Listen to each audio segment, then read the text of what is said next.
Om Namo Bhagavate Vasudevaya. Om Namo Bhagavate Vasudevaya. Om Namo Bhagavate Vasudevaya. Om Namo Bhagavate Vasudevaya. Om Namo Bhagavate Vasudevaya. Om Namo Bhagavate Vasudevaya. Welcome to Srimad Bhagavatam class. Jagannath Baladev Pachadi Jai Shri Jai Shri Jai.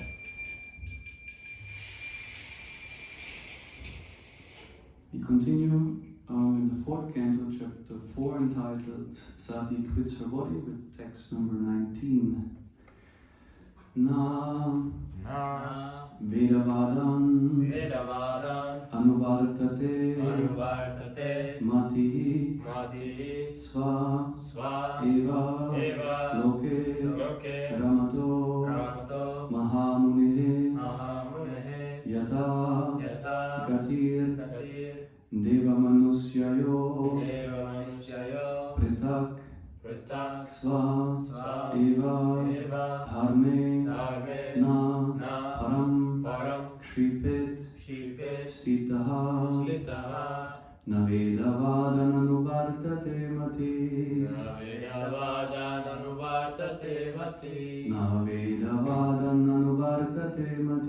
Navedavadan Anuvartate Mati Svaeva Loke Ramato Mahamune Svaeva Loke Ramato Mahamune Yatha Gatir Deva Manusyayo Pritak Yatha Gatir Deva Manusyayo Pritak Svaeva Dharme Na Param Kshipet Stita Svaeva Dharme Na Param Kshipet Stita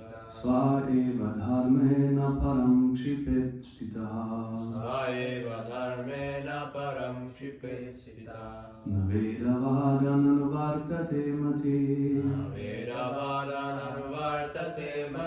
Svaeva Loke Ramato Mahamune Yatha Gatir Deva Manusyayo Pritak Svaeva Dharme Na Param Kshipet Stita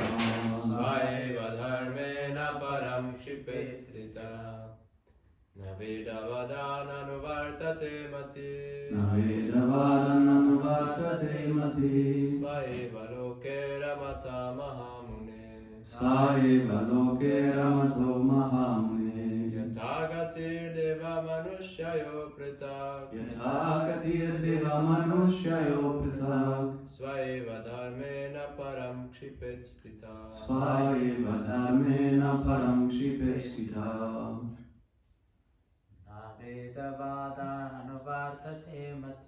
Navedavadan Anuvartate Mati Svaeva Loke Ramato Mahamune Yatha Deva Manusyayo Pritak Svaeva Dharme Na Param Kshipet Stita Not Vedavadan rules and regulations of the Vedas. Anuvartate follow. Mati the mind. Sve in his own. Eva certainly. Loke in the self. Ramataha enjoying. Mahamune of elevated transcendentalists. Yata as Gati the way. Deva Manusyayo of the man and the demigods. Pritak, separately, Sve, in your own, Eva, alone, Dharme, occupational duty, Na, not, Param, another, Shripet, should criticize, Sitaha, being situated. Translation of purport by Srimad Prabhupada Ki Jai. It is better to execute one's own occupational duty than to criticize others. Elevated transcendentalists may sometimes forego the rules and regulations of the Vedas, since they do not need to follow them, just as the demigods travel in space, whereas ordinary men travel on the surface of the earth. Purport. The behavior of the most elevated transcendentalists and that of the most fallen conditioned soul appears to be the same. The elevated transcendentalists can surpass all the regulations of the Vedas, just as the demigods traveling in space surpass all the jungles and rocks on the surface of the globe, although a common man who has no such ability to travel in space has to face all those impediments. Although the most dear Lord Shiva appears not to observe all the rules and regulations of the Vedas, he is not affected by such disobedience. But a common man who wants to imitate Lord Shiva is mistaken. A common man must observe all the rules and regulations of the Vedas, which a person who is in a transcendental position does not need to observe. Daksha found fault with Lord Shiva for not observing all the strict rules and regulations of the Vedas. But Sati asserted that he had no need to observe such rules. It is said that for one who is powerful like the sun or the fire, there is no consideration of purity or impurity. The sunshine can sterilize an impure place, whereas if someone else were to pass such a place, he would be affected. One should not try to imitate Lord Shiva. Rather, one should strictly follow one's prescribed occupational duties. One should never vilify a great personality like Lord Shiva. Om Ajnanatimrandasya Gyananjana Shalakaya Chakshurumiritam Yena Tasmai Shri Gurave Namaha Shri Chaitanya Manobishtam Stapitam Yena Bhutale Swayam Rupa Gadamayam Dadati Swavantikam Jai Shri Krishna Chaitanya Prabhu Nityananda Shri Advaita Gadadhar Shivasari Gaura Bhaktarinda Hare Krishna, Krishna Krishna, Hare Hare, Hare Rama, Rama Rama, Hare Hare. Vagishayasya vadane, Lakshmiryasya chavakshasi, Yasya te hridaya samvit, tam narasamam maham vaje, Pralada hridayaladam, bhakta vidyavidaram, Sharaktindurajam vande, Parindra vandanam harim.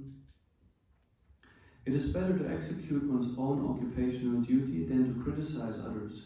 Elevated transcendentalists may sometimes forego the rules and regulations of the Vedas, since they do not need to follow them, just as the demigods travel in space, whereas ordinary men travel on the surface of the earth.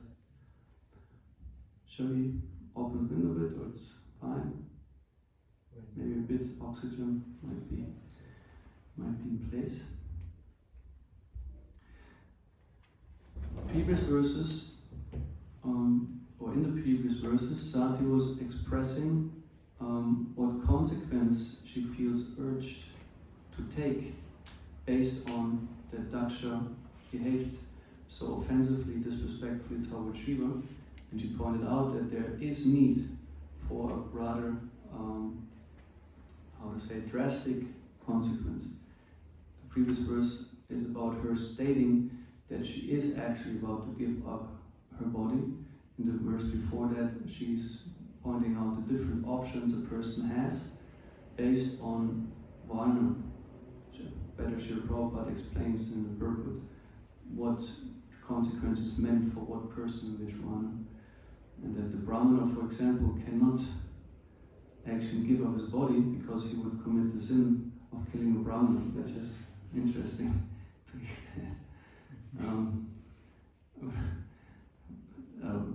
Whereas the Kshatriya, supposed to be able to punish, he should rather do actions like cutting out the tongue, like that.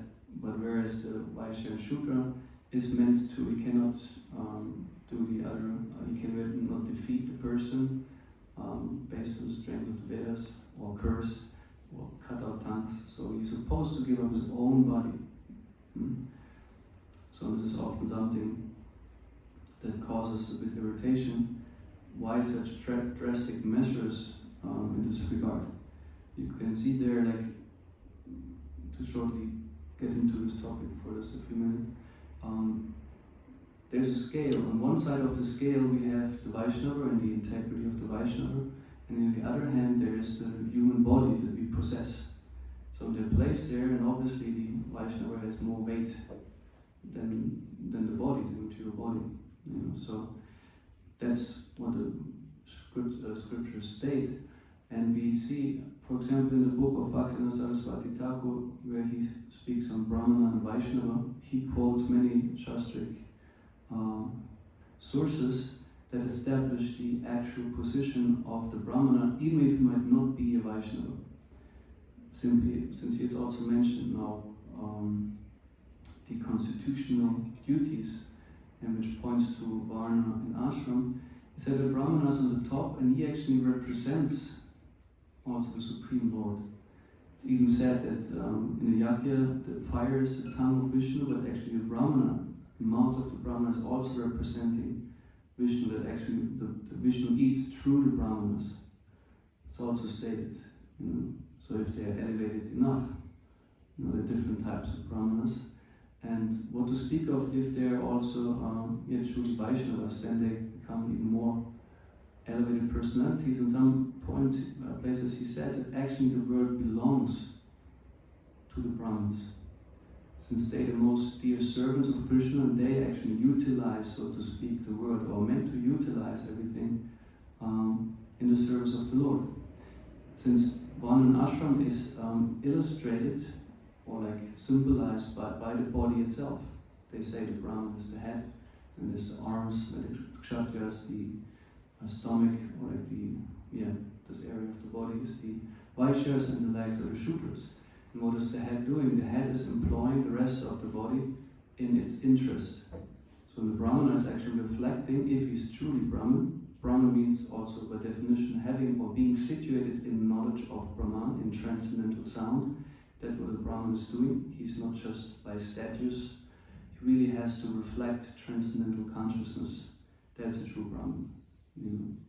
Not that we think someone who's acting like a rather very conditioned soul, but has a status of Brahmana, he should be considered the representative of Lord Vishnu. It's not. So many places we find statements how there's a lot of rejection also of so-called Brahmanism. So, but here, like, of course, it's about the ideal, about how it's supposed to be, and that the Brahmana, or the Vaishnava Brahmana, let's call it like this, is the representative of the Lord, and he's actually entitled to use all of the creation in the service of the Lord, and therefore one should highly respect and treat respectfully these Brahmanas. Of course, one should treat every living entity respectfully, understanding Atma is equally present in each body, no matter what status the body may have, what varna or ashram this body may be in. One should always respect the jiva. At the same time, one should not artificially ignore that there are different levels of consciousness within the embodiment of a jiva. We don't, Prabhupada also says, you don't go and pay obeisances to a dog. You respect this living entity, of course, as a creature of Krishna, but to the Vaishnava you pay your obeisances. We see even among Vaishnavas, there's different etiquette. Sri Rupa Goswami is explaining in the Nectar of Instruction how one should regard or respect different grades of Vaishnavas. He says those who practice to chant the holy name, one should at least worship it in one's mind. And Sri Prabhupada in the purport actually refers to those Vaishnavas who have received Harinam Diksha, first initiation. So that is first. And then he says to those who are more situated in devotional service, actually who have received Diksha in the sense of second initiation and are more seriously and committedly engaged in the service of the Lord, one should pay respectful obeisances. And then he says, but to those Vaishnavas who are completely pure and completely free, he mentioned this one quality, which is also here mentioned by Sati, is completely free of the propensity to criticize others. This person one should follow, one should dedicate one's life to, because this person is by nature someone who's elevating another person.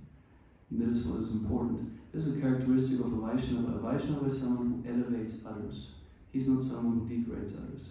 If we find in ourselves, or like anyone, either conscious or unconscious, willing or unwilling, tendency that we degrade others, put others down, then we can understand we are not Vaishnava. We still have to work on quite some things to be able to take this title on us. It's a high title. Vaishnava is quite something. It's not cheap. Mahaprabhu says, one who transcends the holy name is the best amongst human beings. So it's already a glorious quality if one adopts the holy name, but there's way more to it. By definition, that Bhaktivinoda Saraswati also gives quite a few statements in the book Brahman and Vaishnava. He's sharing what Vaishnava means, that once it is someone who is initiated in Vaishnava mantras and practices devotional service to the Lord, is dedicated to that.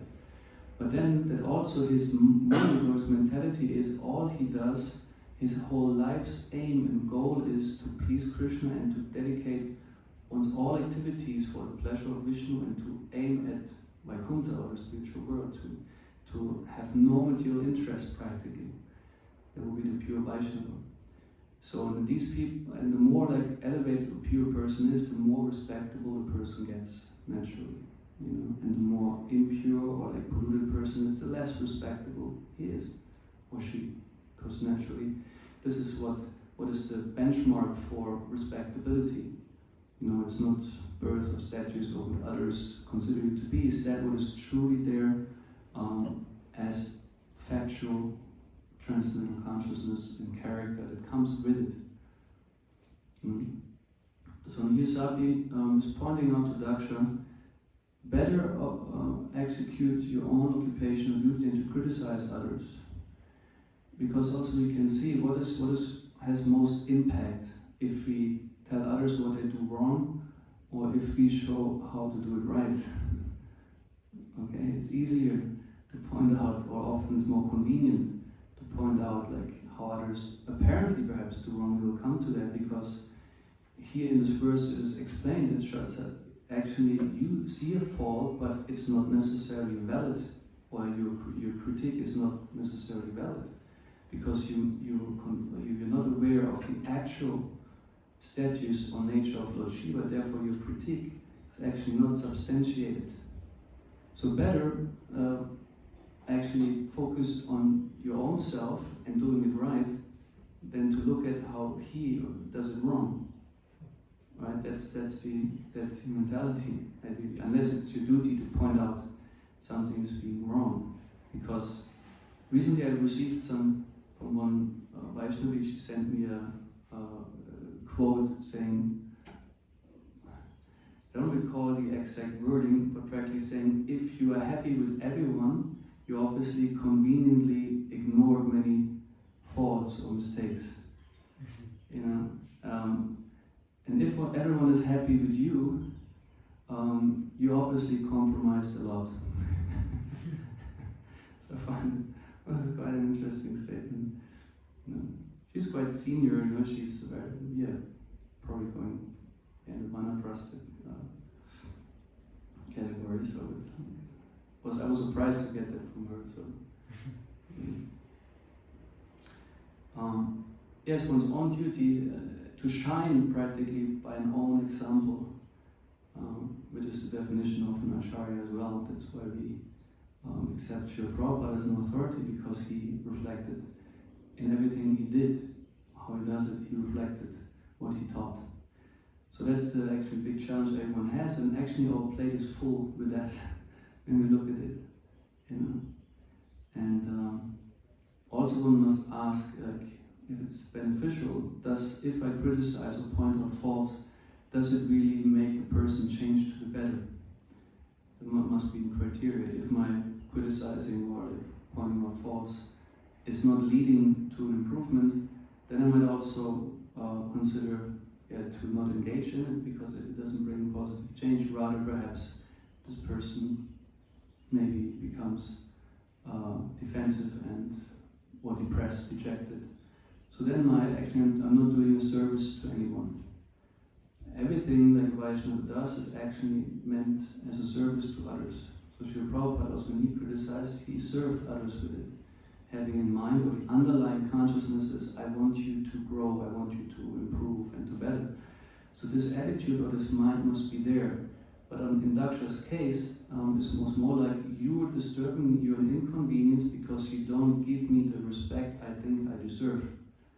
And that's often why we criticize others. We feel I'm not treated the way I'm supposed to, I think I'm supposed to be treated. And they become rather from a place of pride or hurt pride instead of care for others. So that's the difference. You know, if I truly care for someone, then point out a critique, then this is sattvic. If I point out critique or faults based on my own feeling of inconvenience or disturbance, then I'm rather coming from a place of rajas and tamas, depending on the person. And we know the results of rajas and tamas are not very well. Whereas sattva is something that is uplifting, elevating, maintaining. And also we can understand here it's meant in the beginning of the purport is saying that the behavior of the most elevated transcendentalist and that of the most fallen conditioned soul appears to be the same. So pointing out also everyone might fulfill duties, but one person has to and the other not. The other just acts perhaps to show an example, to doing it right, even not having to do it. And at the same time they might also choose to not do it since they don't need to do. He says the elevated transcendentalist can surpass all the regulations of the Vedas, just as the demigods traveling in space surpass all the jungles and rocks on the surface of the globe, although a common man who has no such ability to travel in space has to face all those impediments. So here is also the message of inequality amongst people. We are nowadays very much into equality in the sense of not seeing differences. Everyone has to be on the same platform. The problem with it is that we ignore that people are factually not, also in a positive sense, on the same platform. Not everyone is in the same way competent or skilled or has same character or has same talents. You know, it's just not like that. And often there's a tendency to not make the people feel either bad, in some way bad about themselves, because they might have less. For example, let's say one person is very talented, the other not. And now one could say in an artificial sense of equality, they're saying there's no difference. But I would ignore one person's whatever gifted abilities, and the other person might also need to learn what is not acknowledged in having not these abilities. So it's artificial, you know. And one must learn, it's also a lesson in life anyway, to accept one's limitations. Where is it written or stated that everyone should be seen as equal even they're not? What is the solid basis for that anyway? In terms of right, that you should treat equally as a creature in the eyes of the Lord, sure. At the same time, this doesn't work even. You cannot make someone who can't read, here, read me from this book, if he's illiterate. You're equal to me. I can read, you don't, so you also should read. So that's not working. So if a person has surpassed certain levels of learning, he doesn't have to stick to certain processes of learning that are meant for others. If you have passed primary school, you don't have to sit again in primary school. You go to secondary school. Prabhupada also makes one the example that in a time of war, or agitation in that sense, people might bear weapons and use them.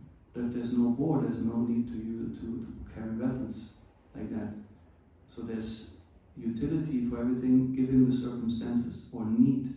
So, but if the circumstances change, means if you develop, if you transform yourself and grow, certain stuff is not needed anymore. You are expected to grow.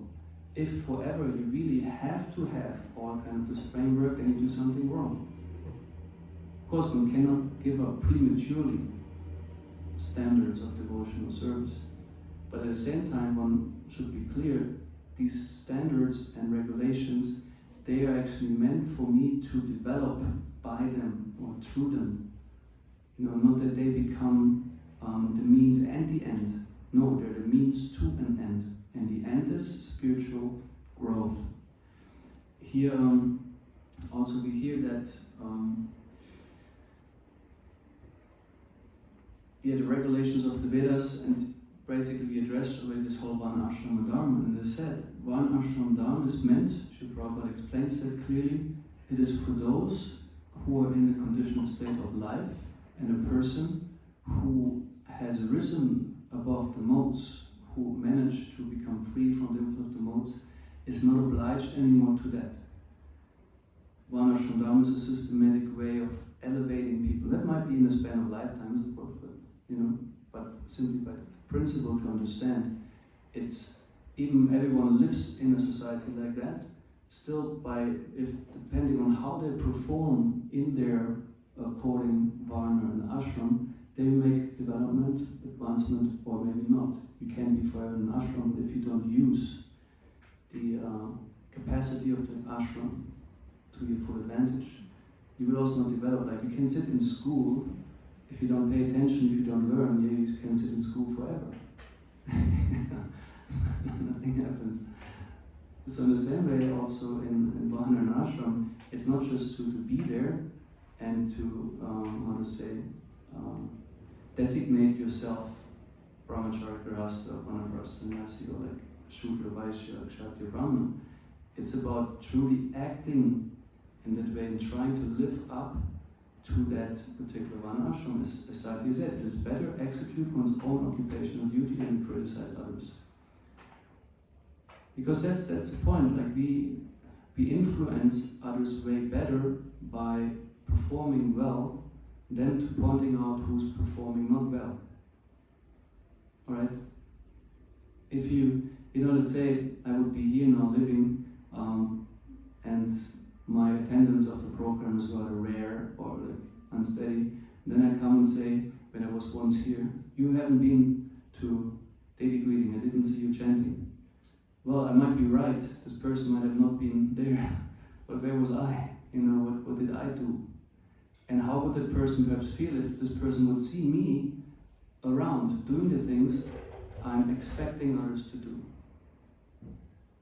So that's actually the powerful thing. That's also the bigger challenge. Because then we are confronted with our own limitations and to see, oh, here I got to work, that cost me some strength and endeavor, and perhaps I need even support. Instead of trying to be all on your own, then we come often from the place of pride. I can do it, it's not in my power. And then if others don't do, then there comes this feeling of superiority. And that's a big trap. Daksha had that. He was not coming from a place of having disadvantaged upbringing and stuff. Not at all. It's a very elevated personality, son of Brahma. So, but he stepped into this trap of pride, feeling I should get more of recognition and honor. And even his own father showed a different example, which Daksha didn't recognize because of his pride. Ansati pointed out a few verses ago, even Lord Brahma knows Shiva and respects him, takes the dust off his feet. And he is his father. He could expect Shiva way more, even to stand up for him, for example, but he's not in that. He recognizes Shiva's greatness. Or to speak of then Daksha, who is the son of Brahma, and in a sense, if you take it by creation report, would be somewhat a brother to Shiva, because Shiva was manifested by Brahma to the forehead, and Daksha was manifested by some other body part of Brahma. So, and he considered this Shiva should be now, since there was a role change, Shiva became the son-in-law, So Daksha mistook that material role for being a substantial change in their actual value as Vaishnavas. And that was a big mistake. And Sati is pointing that out to him, saying, "Listen, you're in a material concept of life, and that's your problem." And this is relevant for all of us. This is all the problem we all share. You know, even if we're so different in many ways, and we maybe don't find a common ground often, but there we are all can come together and say, we share that. We all have the same problem. You know, we are in the material concept of life. And that brings forth all the problems practically we have. And I want to say a few more things on the whole process of critique. Often, this topic is discussed a lot. The term critique is different from what we often mean by it, or when we discuss it, what is being meant by it. The term critique is actually also in philosophy more an examination. You examine something, like, for example, in Immanuel Kant's Critique of Pure Reason is a work that examines the capacity of a human being to realize things. You know, so in this sense, if someone is critical, he is examining the facts. How does one thing relate to another? What we speak of when we say criticizing, we speak of moral judgment, or so-called fault finding. It's not so much about assessing or examining something. It's more like having particular emotional judgments on it. I'm better than you, you are worse than me, or it can be the other way around. It can also be judgment, you are better than me, therefore I envy you, and therefore I want to put you down. You know? Then I find a fault, which gives me reason, here you have a problem, here you are bad, so I can feel better about myself. So that's the kind of critique that is meant. It's not about examining how facts are. For example, you go shopping on the market for vegetables. Usually, what does a kilo of potatoes cost? Like 4 francs or what? Let's say 4 francs, I don't know. So now you go and this person asks, 8 francs. And then you say, but it's too expensive. And what would you do when the person says, but you shouldn't judge and criticize. It's just the price. You know, 8 francs, 4 francs. What's the problem? You know, you're not fault finding there. You just make an examination. You say, hey, the relationship between that what is offered and the price doesn't fit. So these are judgments, cognitive judgments we have to make every day. Even, let's say, if you're a manager, it's even your duty to judge whether something is according to price and, you know, so many other things. So we must understand this difference, because sometimes also in religious and so-called esoteric and spiritual circles, people go in this direction that they try to reject any kind of discriminatory thinking.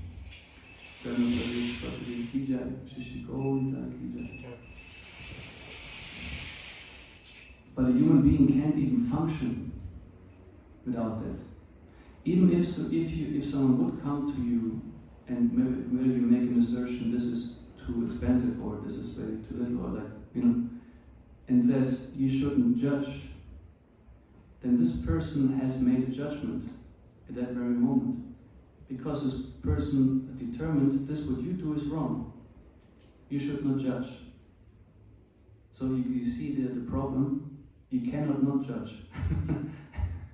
It's an illusion. You have to make judgments, but you can decide whether it's more an objective matter of fact distinguishing, or is it a moral judgment where I want to feel superior or unfairly try to put someone down, or like that. So often it's about this. What is the problem? Because there is quality of envy and pride, which were both in Daksha. They are there, and this is our actual enemy. We often think Daksha thought, for example, Shiva is my enemy because he doesn't behave the way he's supposed to. He's bad. But the actual enemy for Daksha was his own pride and envy. This made him act in a way that ultimately caused his daughter to commit suicide, which is tragic. Suicide is also nowadays a big topic. We see many people choose that road, not out of such motives, but they do. From the Vedic perspective, we also look at a human being often from a different way. We don't necessarily look from the Kali Yuga condition, it's looked at from different yugas and different stages even of life. And so the activities cannot always be taken one-on-one. So the living entity might be in a desperate situation, but here let's look at the motive behind. Sati is saying practically that she cannot bear being in this body because something fundamentally wrong has been done. And this implies that this person has or lives on the basis of higher principles. This person does not live on the basis, I'm this body, let's preserve it as long as possible so that I can enjoy it. Actually, when we mentioned before that actually Brahmins or Vaishnavas, to them the creation belongs because they employ everyone in the service of the Lord. The understanding is that also a person considers his own body not his property, but understanding as the head owns the arms and legs for the purposes of the head. So the service to Guru, we consider ourselves, I belong to you, instruct me what to do with my life. And we take them, Prabhupada says, the mission of the spiritual master should be one's own mission. And for this we give ourselves to Krishna. That's what Vedic body is meant for. And that's also one of the fundamental problems the conditioned soul has, that it does not recognize fully what is this body meant for. We are very much grounded, so to speak, in the understanding it's mine, it's meant for me. I'm entitled to maintain and preserve it, and there are limits and boundaries. And this seems the most normal to us because it's how we are conditioned. But in fact, it's meant for Krishna, this body. It's his body, and it's meant for his service. So in Sati came from the basis of, okay, if this body is now it has witnessed or it has experienced a very desecrating event, the integrity was being destroyed practically. So I'm ready to give up this body because that's what has been done. She compared it to poison. The body is poisoned and throwing up. So actually poison was more like to the soul, and not the soul has to give up this body. So that was her point of view. So let's look at it from that perspective, that she was willing to act on really for much higher principle and it's also mentioned in other places in the Veda, in Srimad Bhagavatam. I couldn't find the source yet. The devotee asked, didn't respond because he knows it. But there's a statement in Bhagavatam that one also should not continue to maintain one's body if the body is more or less already useless for the service, which is also very in contrast to modern way of approaching life. People are rather literally rotting in bed for years, than to make the step, I give it up.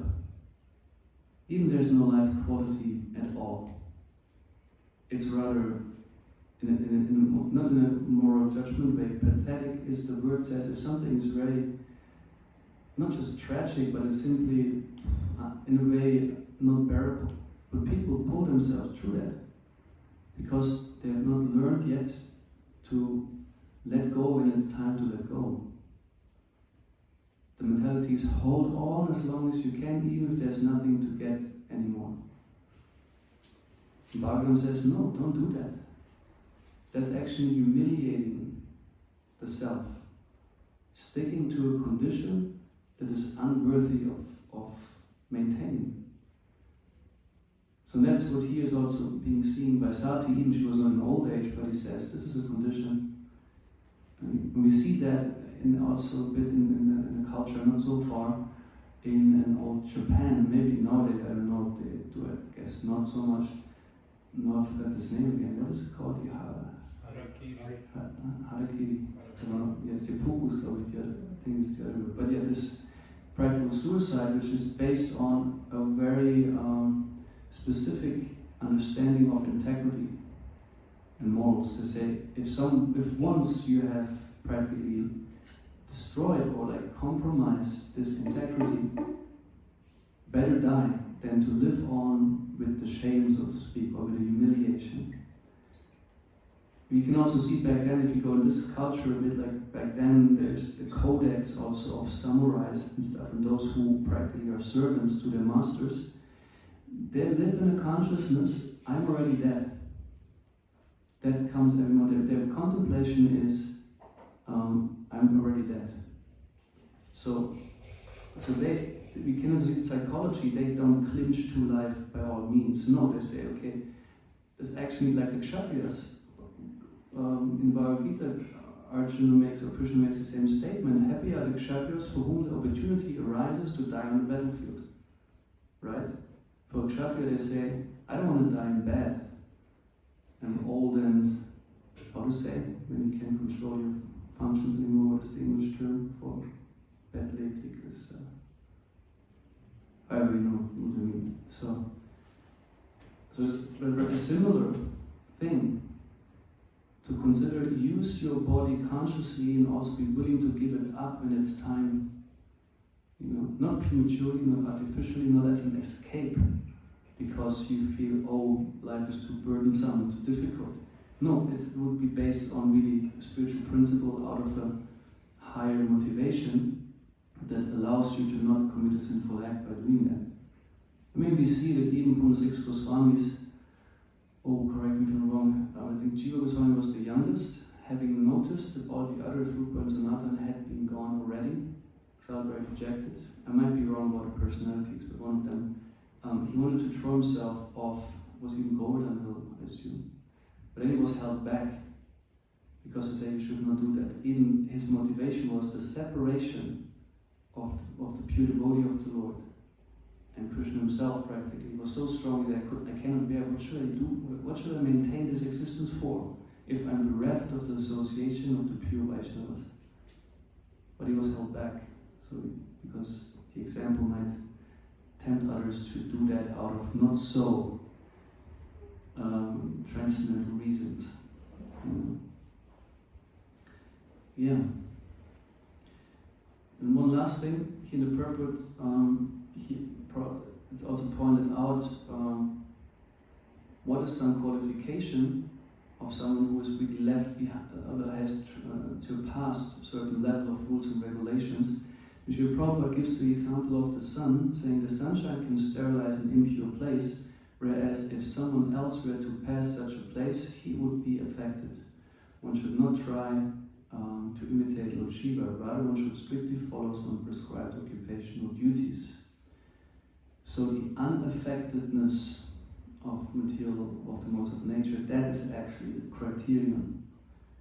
You know, like in the Bhagavad Gita, you find Arjuna asking practically the question, what is the symptom, what are the symptoms of a person situated in transcendence, which is the topmost level. But we can see, what we can observe is how much is a person acting based on the urges of body and mind, and how much is a person self-controlled and detached. So according to how a person has really left behind material identification, the less he is urged by the body and mind to act in whatever capacities the body wants him to act. So that's the criterion. If I have really surpassed one level of neediness, for example, I don't need to have to stick to rules because I'm not in this condition anymore. I left the whole field of conditioning where the rules and regulations apply to, because there are a lot of rules and regulations, right? Let's say a drug addict, someone who has really an issue with addiction. For him, certain rules apply. He has to make tests, has to report to a person if he's really in treatment. You know, there's some certain structures which are clear guidelines and rules, and if you break that, forever you're out. But a person who has conquered, let's say, this addiction, is free from it, for him all this stuff is irrelevant, because the condition that justifies the rules and regulations is gone. It's transformed. So, but in a spiritual sense, we understand, of course, many the senior, the gurus, or like also different lesser senior people act also for the example, to give example to the youngers, but not necessarily they need to, and then one should be careful to immediately judge whether this is right or wrong if one person does something, but we'd rather look at, okay, let me focus on do my things right first. And if something repeatedly happens, go to someone like and say, here, there's something that's disturbing me, this person behaves like this and that. I don't know, should I say, I come to you, like a senior person. You know, to make you complaint. It's completely normal, you know, if you feel disturbed. But like, be careful to not be too sure about your own perceptions. I think that's what we should learn, you know, from that. Hare Krishna. Are there comments and questions or sharings? We have the microphone. Or maybe also, I don't know if online in the chat, maybe someone said something, shared something, asked something. I have a question concerning equality, which you spoke about. I'm always a little bit confused that we say, yeah, obviously among humans we're not equal. But then we say on a spiritual level we're all equal. But it's also not true, isn't it? Is it? Because we're individuals, and we could say, yeah, we're all, because we're all coming from the same source, we're all Brahman energy, stuff like this, but you could also say, yeah, but humans also are the same kind, biologically the same category. So how is this, how to understand this? You're right, also in the spiritual world we find gradations of devotees, or like living entities. They're all, there's no, how to say, gradations in the sense of, it's not about value or like so much necessarily, the capacity of my understanding is you can, for example, in different spheres of the spiritual world, certain rasas are prominent. In Vrindavan, for example, the living entities, they enjoy practically all the possible rasas, where in Vaikuntha, they said it's a realm of 2.5 rasas, you know, Shanta, Dasya, and half Sakya. So in that sense, there's an inequality because certain prominence of rasa or spiritual possibility isn't given compared to, for example, Madhava. So, but the Atma itself, by transcendent energy, has same value, whereas in the material world we can say the gunas or the qualities that come with material nature can be very different. You know, a person who's predominated by, for example, let's start with Brahma, who has a body of pure intelligence. He doesn't even have a gross body compared to us living entities. So on that level there's a crucial, let's call it inequality or difference. He's way superior. But in the spiritual world it's not to be seen in that, it's not this type of duality, it's rather within the same nature a certain characteristic is manifested, and then to a lesser or bigger degree based also on mood and rasa. So anyway, but these differences in the spiritual nature that can be discussed on a different plane, I think for the conditioned soul, it's important to understand first that in the material world we have literally differences that exclude the equality that is being assumed in terms of ability, capacity, and nature. Because often there's too much difference you cannot combine. You know, it's duality, you cannot act in a way that your body doesn't allow. You know? So by the spiritual world you don't have that type of duality. So to understand, even if your body is completely different to another, in a sense, as a spirituality, there you're equal. There's not any such gradation. Is that?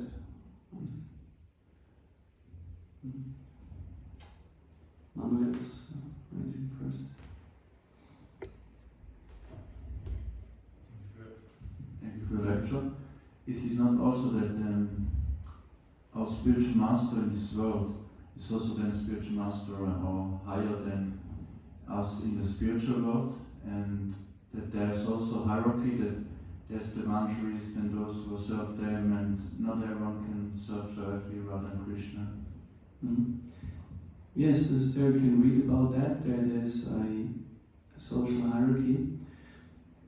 At the same time, one what also must be considered very carefully, that still the core nature of the spiritual world is completely different from the material world. So that we not simply project these structures of a social hierarchy from the material world to the spiritual world. There's literally, they play these roles, they're in the rasa, but they're not, there's no difference, so to speak, in body or like statues as we know it from here. So yes, there is that, we find these descriptions, that there are like seniors and juniors, and there's a way of how they behave. If we read the Brahma Samhita, for example, there's in the first three shlokas in the purport Sri Bhaktivinoda Saraswati Thakur explains, since Goloka Vrindavan is described, how it manifests Gokul on the earth. This Vrindavan is in a sense not different from Goloka. It's just understood to be a higher and lower sphere where it manifests.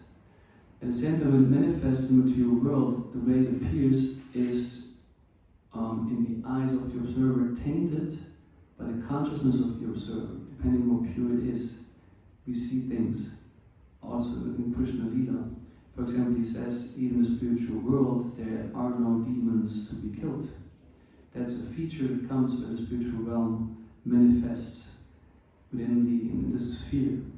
Or also the apparent immoral activities of Krishna with the gopis, because there's no marriage of the gopis in the spiritual world.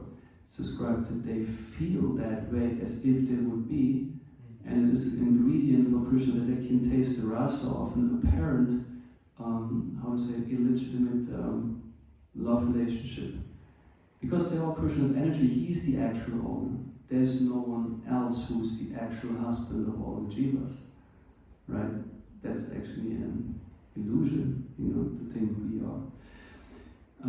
With the spiritual master, I also heard that. I'm not sure about the source yet.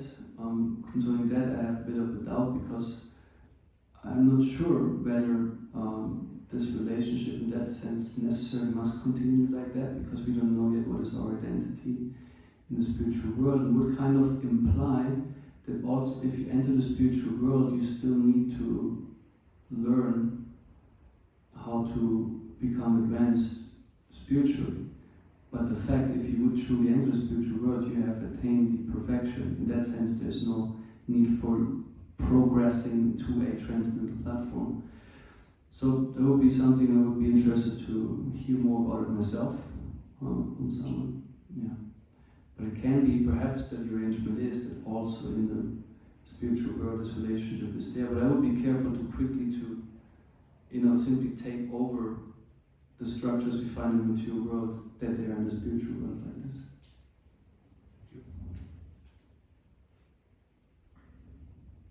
And you said that this quotes about how if everyone likes you, then you compromise a lot. So my understanding was my mentality, my understanding was when someone has a good character or Vaishnava, he have to make everyone happy or whatever. This was like my old understanding, and like a people pleaser. I have this syndrome, being people pleaser, because you're thinking good character means that everyone likes you. Mm-hmm. But then I realized that actually, this will not help always to make everyone happy, or sometimes you're neglecting your own opinion to not displease someone else, and So now I try to learn to be direct, but the problem is even now I'm thinking like I want to be direct, but I don't want to disturb him, because in Bhagavad Gita there is stated you have to the austerity of the speech without to agitate someone. So how I can be direct and express something without to, someone has to be disturbed, no? Or how is that? Do you have any? Yes, it's one symptom of particularly the residents of Kali Yuga, that they are always disturbed. Okay. Yeah, that's said one of the symptoms of Kali Yuga. At the same time, let's rather focus in this regard on your intention to not agitate. This is most important. If another person is still agitated, because that also has to do with the other person. Let's say if I'm not willing at all that someone truly tells me honestly what he or she thinks or how he or she feels in relationship to me, then no matter how nice this person tries, I'm not willing to receive it. Alright? And then I will always be defensive and in some way disturbed, because it has to do with my own ability and desire to receive truth or to be in truth. A person, many people feel disturbed when they hear philosophy because it destroys an illusion. But I hold my illusion very dear to me.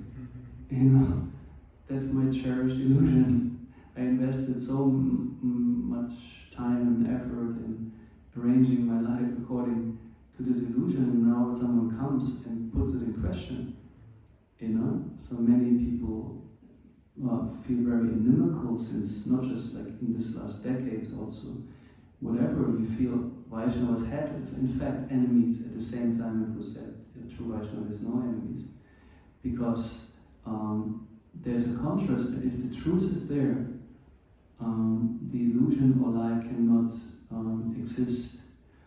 But attachment to what is untruth or lie causes enmity toward truth. Right? So this we should also understand. With this Anubhiga Vajam Vakyam Satyam Priyahitam Jayat Svagaya Vasanam Cheva Vanmayam Tapochyate, the austerities of speech. That's something a person should endeavor. And truthfulness is another part. Satyam. Then comes Priyam. Satyam, truthful, Priyam, pleasing, Hitam, beneficial. So there are a few items together. So let's also consider, would it be beneficial for this person to hear, even this person might not be pleased. So pleasing means that you actually have a style of speech or way of presenting it that is acceptable, at least, call it like this. You're respectful, you're direct, clear, and you're not offensive, so to speak. But you should be truthful. And then in this way, do your part, and then the other person is also his or her responsibility in that. So this would be the focus I would take, to rather say, okay, my intention is really I don't want to agitate, but I have to learn to express myself. Perhaps I might be clumsy, I might fail here and there, but this is something we do from childhood on. We try something, we're clumsy, we fall, and we have to try it until we're secure in it. So we also, I think, should be careful not to try to avoid mistakes, not willingly commit all kinds of mistakes all the time, not learning from them. But yeah, it's part of it. You might succeed, you might semi-succeed, and you might not succeed. But that's not the point. Krishna also says it's not about whether you succeed or not, it's about doing what is right, practically. In devotional service, you may take up vows. How many times, simply, I don't speak even of the 4 religious principles, I say just chanting 16 rounds, if you do this promise. How many times devotees, out of whatever reason, do not fulfill? Maybe they chant a day later, the rest, but technically you have broken your vow, even if you chant your rounds later, So there's so many things where you might fail or not keep up. At the same time, you must always endeavor to as good as possible. And this is also humility, to understand, I'm a very limited human being, I do to the best of my capacity. Please forgive me my mistake, but I have to try. like this. Okay? Yeah. So you have some practical advice how one can come out of this covering, like being truthful. Sometimes like don't hesitate. Well, we spoke once about truthfulness in regards when it was about Dhruva Maharaj and the mother or the stepmother, how she spoke apparently truthfully to Dhruva, really piercing him with words. He's saying, you cannot sit on your father's lap. Because the fact is, you're not my son. You would have to worship Narayan, so if you take birth in from my body, and then you may sit on the lap of your father. So we could say she truthfully spoke her mind. Right? She might have felt, just telling how it is. You know? At the same time, she expressed just a way of saying you're not worthy. She behind that is actually she feels envious. The truth would be, well, I don't grant you to sit there simply because, I'm envious of you. So, but she made it like, you are not worthy. So actually, truth means to, first of all, being aware, like, what is the truth? Even if we speak our mind honestly, it doesn't indicate that what we say is truth. And we must become also aware, like, how much am I connected? What is true? You know, and then reflect on it. What is actually happening? What do I truly think? And what are my filters, perhaps, that I use until, what I express sometimes might be very different from what's going on. And it's a bit of a process. It's not so simple. I don't have now the recipe, but it starts with self-awareness, reflecting what is actually the truth that's engaging my mind. Like this. Yeah. Just one short question. Could you just, from your understanding, quickly say which variant you would, which side you would take? Is the spiritual soul, the personality, the identity of us, is it already there now, or will it be given later? Are we always the same, or is it only revealed in the spiritual world and has nothing to do with what we are now? My understanding is that the jiva, is explained, like one shloka in the Brahma Samhita, also like in the Bhagavatam, but in the Brahma Samhita it says the jiva is bound by an eternal relationship to the Supreme Lord, and in German eine ewige Bande der Verwandtschaft, like this is connected to eternal relationship. Eternal means beginning less, so it happens, it always has this achintya aspect, so we might postulate one hypothesis or one statement, always with the attachment, there might be still some, incapacity to fully grasp it. So that the jiva is there, like inherently has already his individuality, it's there always, and that it is now dormant, sleeping practically, and that actually only then when in a liberated state, one fully awakens to one's spiritual individuality, which is revealed if the jiva is willing enough to wake up practically and serve Krishna that way, that actually in the service of Krishna one starts to understand oneself. Let's say like certain characteristics or features are already there and they come through, however light or... It's an interesting question. I can, based on what I understand so far, is that actually it's in a sense like a bit of a seed form that has to develop. I would compare it like this, because as you can see, if you change bodies, like living change all kinds of species, it might appear completely different, having nothing to do with the previous one. Although you take certain mentality and traits in the subtle body with you, let's say if a jiva would change his body within the human species, you might, take over. You can also see, you have this whole aspect of for example, talents or abilities taken from a previous life that manifest still based on karma. At the same time, this is a short time frame based on how, compared to how long we're already here. So Prabhupada in many ways says it has nothing to do with this material personality or identity. The fine statements have nothing to do. It's completely different. Just the consciousness of... Like that. Yes, there are statements like that. I would have to search, but you might also Google me. But yeah, but he at some point said it really has nothing to do. It's the consciousness is there, like interestingly, the jiva in itself, like of course is the living force, is conscious.